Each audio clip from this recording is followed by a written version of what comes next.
તમને ખબર જ હશે કે જેમને આખું જગત હારે કા સહારા ખાટુ શ્યામ હમારા કહીને ઓળખે છે, તેમના વિશે પણ અમુક લોકોના મનમાં ખોટી માન્યતાઓ છે, વિવાદો છે, અથવા એમ કહી શકાય કે અધૂરી જાણકારી છે.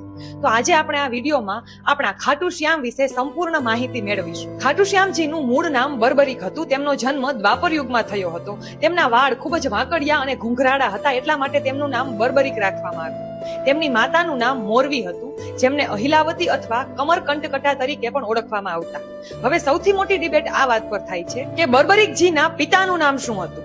બર્બરીકજીના પિતાનું નામ ઘટોત્કચ હતું અને ભીમ એ બર્બરીકના દાદા હતા. ઘણા લોકો ભીમને બર્બરીકના પિતા સમજે છે, પરંતુ આ મૂંઝવણ ઊભી થવા પાછળનું કારણ છે ભાષાકીય પરંપરા અને વંશાવલીની સમજણ.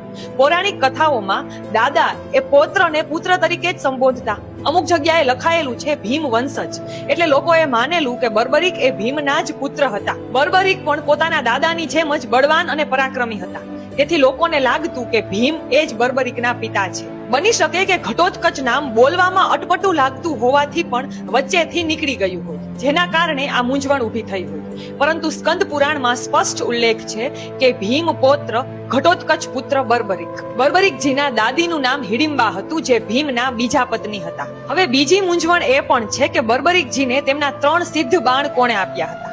સ્કંદ પુરાણમાં ઉલ્લેખ છે કે બર્બરીક એ મહાદેવના ઉપાસક હતા. હિમાલયમાં જઈને તેમને મહાદેવની તપસ્યા કરી અને તેમની તપસ્યાથી પ્રસન્ન થઈને મહાદેવે બર્બરીકને 3 અમોઘ બાણ આપ્યા હતા. પરંતુ અમુક પૌરાણિક કથાઓ અને લોકવાચકા મુજબ બર્બરીકને એ 3 બાણ કામખ્યા માતાએ આપ્યા હતા. પરંતુ તાર્કિક દ્રષ્ટિકોણ અનુસાર શિવ અને દેવીને પૂરક માનવામાં આવે છે. કહેવાય છે કે બર્બરીક એ મહાદેવના ઉપાસક હતા, પરંતુ તેમની તપસ્યાથી નવદુર્ગા માતા પહેલા પ્રસન્ન થઈ ગયા અને તેમને 3 બાણ વરદાન તરીકે આપ્યા. પરંતુ અહીં સાચું ખોટું કરવા કરતા ભક્તિને મહત્વ આપવું સૌથી વિશેષ છે. બર્બરીકજીને તેમની શક્તિઓ તેમની નિસ્વાર્થ ભક્તિ અને પરાક્રમના કારણે પ્રાપ્ત થઈ હતી, અને આ વાતમાં કોઈ વિવાદ નથી કે કોઈ શંકા નથી. ભગવાન શ્રી કૃષ્ણએ સ્વયં બર્બરીકજીને કહ્યું હતું કે કળિયુગમાં તને લોકો મારા જ નામ શ્યામ તરીકે ઓળખશે, તારી પૂજા કરશે અને તું હારેલાઓનો સહારો બનીને તેની મદદ કરીશ. જો તમને આ વિડીયો પસંદ આવ્યો હોય તો વિડીયોને વધુમાં વધુ શેર કરો અને કમેન્ટમાં જય ખાટુ શ્યામ જરૂર લખો. ધન્યવાદ.